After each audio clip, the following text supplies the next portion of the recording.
You should not believe all of your beliefs.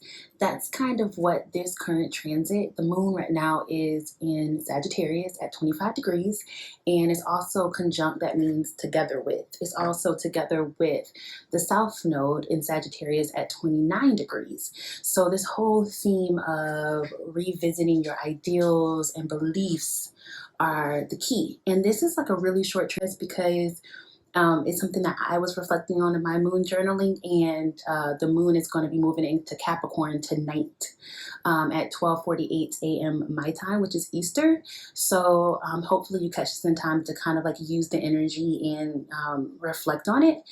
But yeah, so this whole thing, you should not believe all your beliefs. This is a journal prompt that I personally used that I think may work for you guys too. So it's, what ideals and beliefs do I need to let go of to progress? So it's what ideals and beliefs do I need to let go of to progress? Now, the moon in Sagittarius is tied to gate 10.1 in human design, and that gate is all about the behavior of the self. And when it's in the one line, it's about modesty. So it's kind of like knowing and accepting where you are.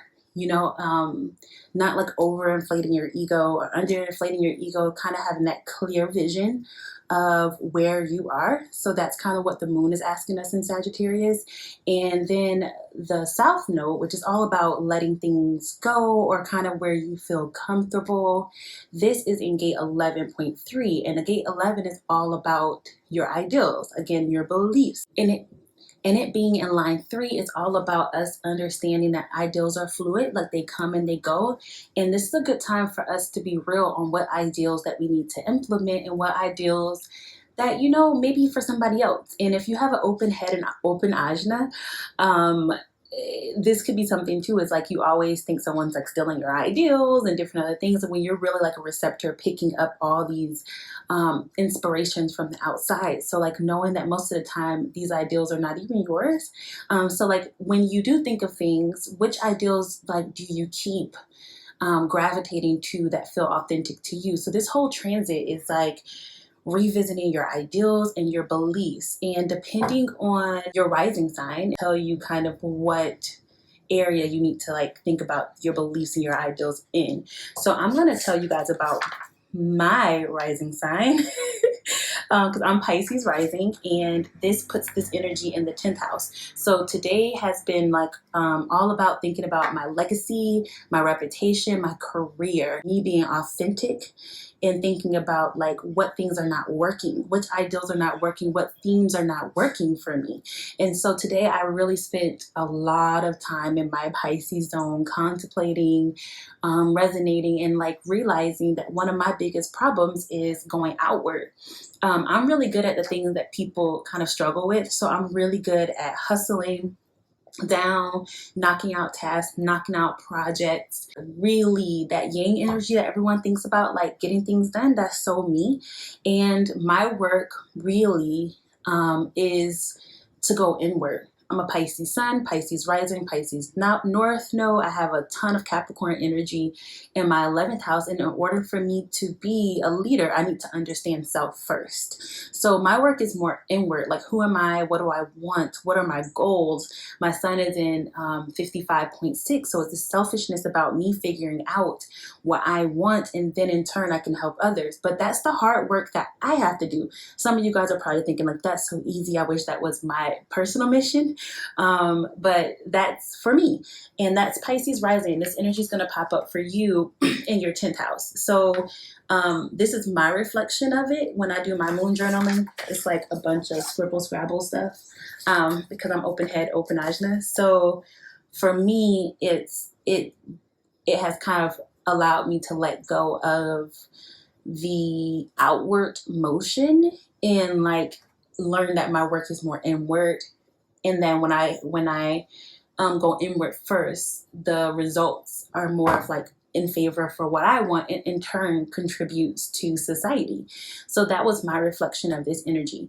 Now I'm going to go through all of I'm going to go through all the rising signs and kind of tell you what area of life you should be reflecting on with this energy. Now, remember, guys, this is a short transit.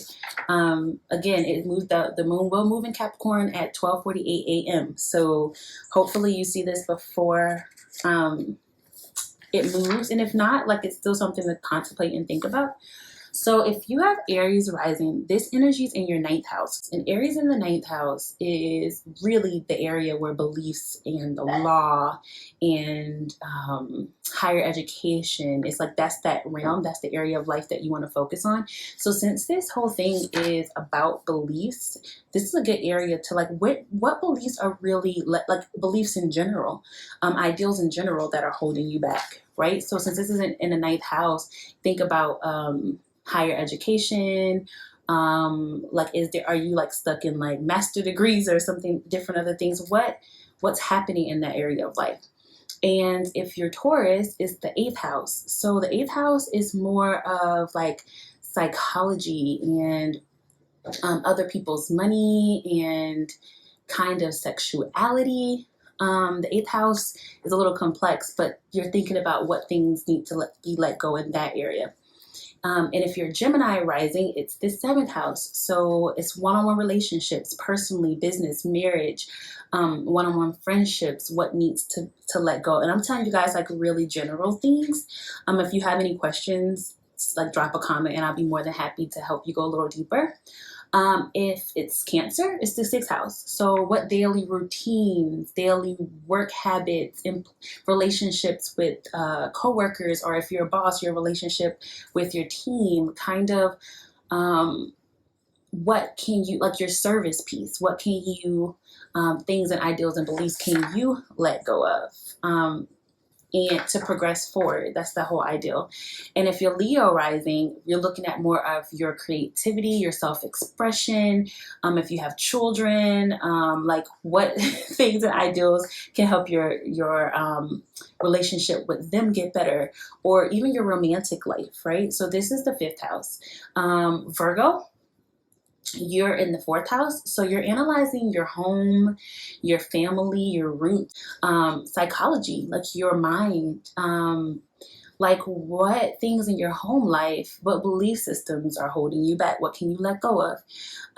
Libra, it's your 3rd house, so you're talking about like siblings and communication, and maybe there's some short-term traveling or transportation that, like even your car would be a good thing, like revisiting any type of forms of transportation that you have, beliefs around that.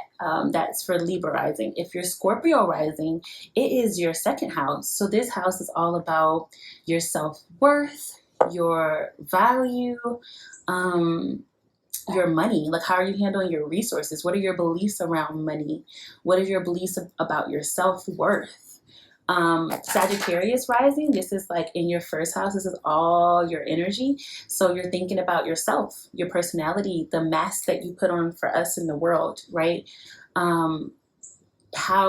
What things that are you implementing that can be let go of? If you're Capricorn rising, this energy is in the 12th house. And this is where you can think about some of your unconscious, deeper beliefs that are holding you back. This might be a good time for you to have a meditation practice or space to kind of let some of that information into you so that you have awareness around it. Aquarius rising is the 11th house. Your friends, your associations, your aspirations, your dreams. I have a lot of energy in the 11th house. I've had to like think about this a lot, this area of my life a lot. And it's like, even are you having realistic expectations of what you want to do? How can you join groups and associations that can support you? What friends and associations are holding you back from going there? We did talk about Pisces rising, which is this 10th house energy that I'm reflecting on.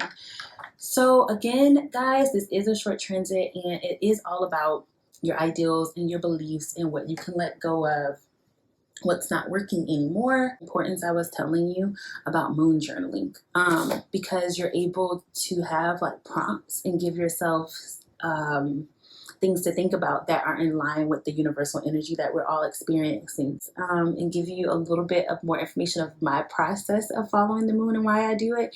And this journal prompt seemed really juicy, so I want to make sure I share it.